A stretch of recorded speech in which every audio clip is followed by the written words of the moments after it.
Rumah di kawasan Beumas Tiaga Lahat diamuk oleh si Jago Abang. Pas rumah dijual keadaan ditinggal penghuninya.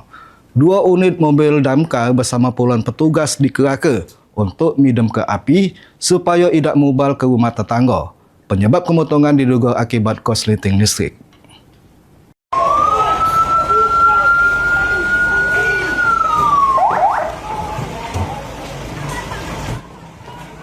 Kepulan asap dibarengi kobaran api metu dari rumah Sigit di kawasan Beumas Tiaga Lahat.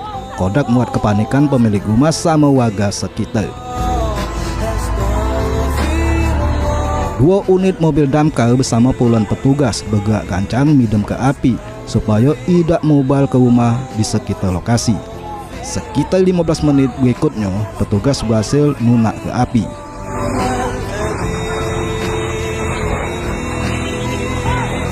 Penyebab kemotongan diduga akibat korsleting listrik dari rumah korban. Pas kejadian, rumah dijual keadaan ditinggal penghuninya. Segala barang berharga dijual rumah angus temotung.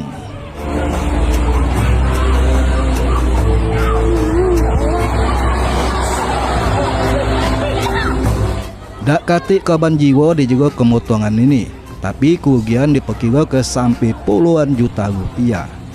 Tim Liputan, Palu TV.